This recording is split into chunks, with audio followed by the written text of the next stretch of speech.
However, I did get scammed, which made me think, God, just take my money now. And I did send the guy some money. I kind of said it politely without me saying, are you a scammer?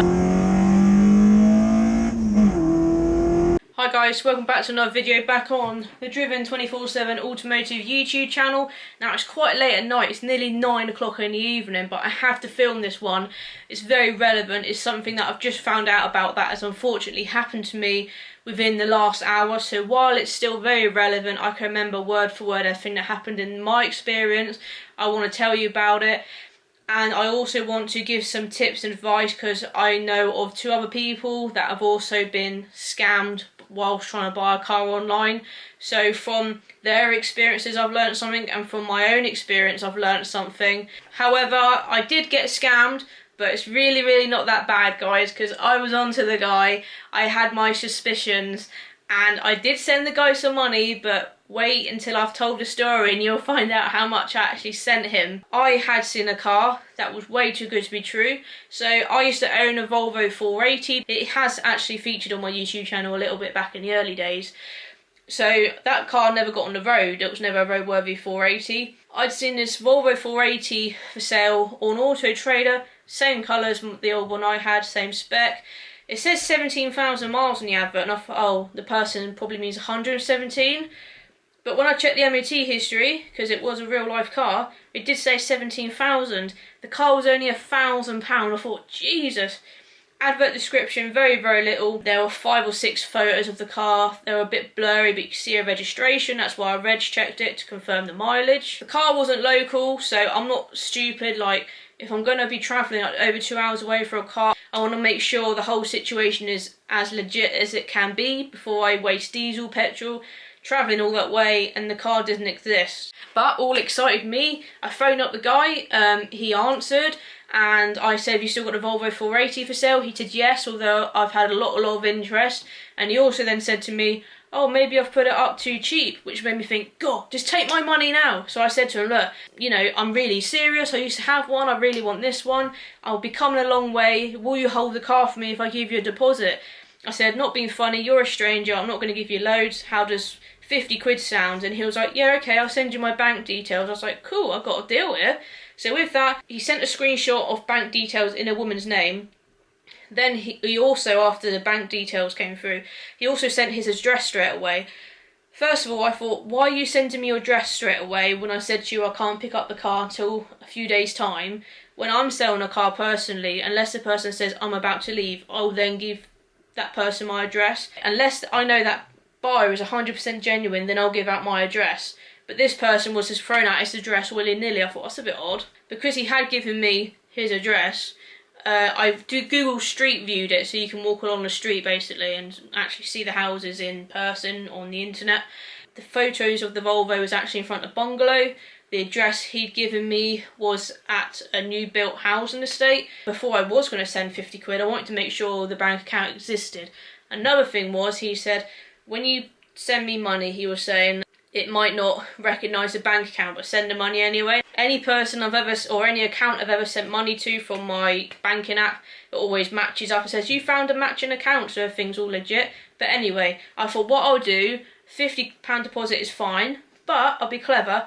I'll send him £10, so that way I know, first of all, if he's received £10, I haven't sent 50 to a bank account that's not matched and it doesn't go through, so I haven't wasted 50, but I'll send 10 to make sure it does go through, and I want more information before I then go and send the other 40. Sure enough, I said to him, I've just sent you £10, have you received that? Quick on a text, he said, yes, I have. Let me know when you send the other 40. And I sent him a voice note, and I said, before I send you the other 40, can you show me a video of the car, because you're a stranger and I want to know the car exists. I kind of said it politely without me saying, are you a scammer? Before I send you the rest of my £50 deposit, can you send me a video? Here's the car, it exists, and then I'll send you the rest of my deposit. Because again, I'm not going to go 2 hours away for a car that obviously doesn't exist. And if the car's on your driveway, because he said it was at his house, surely you can just go outside and go, click, here's the car. I've done it for people before, and it's not a problem if the car's actually exists and is in your possession, right? So when I asked him for just any kind of video of the car, just so I know it's real, he said, I'm not at home at the moment. Then I messaged him again saying, well, when will you be home? And he didn't reply.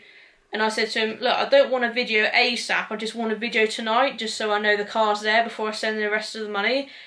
Again, if you're a genuine seller and you really want to mark that car as sold and you really want to take someone's money for a genuine reason, go outside, video the car, get deposit, deal's pretty much there, just do it. I then tried phoning him, no answer. I tried phoning him again and he'd hung up on me, so I thought, well, someone is definitely on the other line of the phone, just don't want to talk to me. I then had another mobile number phone me. I answered, said hello, no one was there, and I thought, I bet that's one of his gang making sure, is that girl that keeps harassing me, and it was. I did think the car was too good to be true, but that's why I sent the guy some of my money, and if it was legit, I was going to send him a bit more. So this is where it gets a bit interesting, and my mind is put at ease, because this car was advertised through Auto Trader, and I looked and you can report it as a scam. I hadn't yet. With that, I get a text message through from Auto Trader saying, we believe you've been in contact with this seller via our website. Basically, it's been reported to be a scam. If you've really been transactioning money with this seller, please call us. So I was just like, phew. Now I know it's a scam. Now my brain can configure that I'm not buying a cheap 480. And most of all, I only sent a tenner.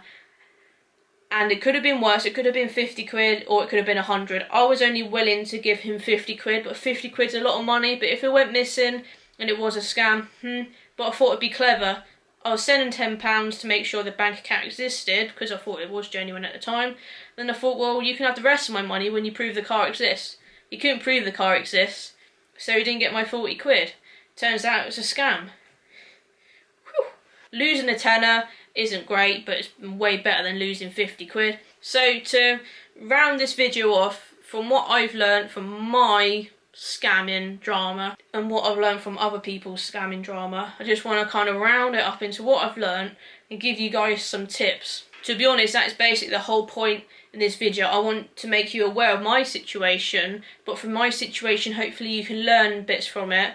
So if you have seen an item advertised not local at all, especially if it is a big money item, okay, let's talk about cars, especially if it's a car and it's worth a couple of £100 obviously because it's the car, make sure the car exists before you send a deposit.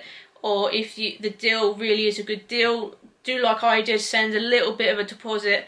Ask the seller for proof that the car's there, like, you know, can you send me a video of the car outside your house now? And like I say, I've done it before. If you're genuine, you can do it. So if the person can't prove the car exists, it's a little bit dodgy. Bank accounts, again, I went to send this guy money. My bank account didn't recognise his bank account, although his bank account he was giving me was actually a woman's name. On his WhatsApp, there was no profile picture, there was no last name, all I knew was his first name. Also, if a scammer, because this guy was obviously just like, have my address straight away, I'm like, whoa, that's a bit, you know, don't give me those private details yet. If a scammer is sending you their address straight away, just Google it, walk down the street. If someone's like, yeah, I live in a block of flats, but you can't see any flats down their street, it doesn't make sense, does it? If you feel like something is a great deal, like I did, and you're willing to give a deposit, just do a little amount. And if someone's like, no, it has to be 100 quid, no, it has to be 50, and if you do what I did and you do send a little amount and they're like, well, send me the rest, just be a bit triggered by that. Just be like, why are you so concerned about my money? I'm trying to ask you questions about the item you're selling, like, just chill out. It's just, I can't believe it, like, that guy who scammed me, like I say, he must have made easy money tonight from people who, unfortunately, feel like they're getting a good deal. Deal was too good to be true, and as the saying goes, if it's too good to be true, or you think something's too good to be true, it usually, unfortunately, is. I hope you guys haven't experienced what I've experienced. If you have and you're willing to share your story, or you nearly got scammed, not quite, and how did you suss out the scammer, then, let's talk about it in the comments below. If you want to share some of your scamming stories but don't want to go into too much detail, again, it'd be, if you've got car scamming stories like I have, then, and you're willing to share it, then do let me know in the comments below. But I just thought it was important to make this video to hopefully spread awareness about how a petrol head like me can be easily suckered into a deal that was just way, way too good to be true. So thanks for watching this one. I'm not going to say I hope you've enjoyed this one, because I hope you haven't enjoyed me being scammed. This was just, as I say, to spread awareness, to maybe give you some tips and tricks to Trick the tricksters. Looks like I'm not getting another Volvo 480 after all.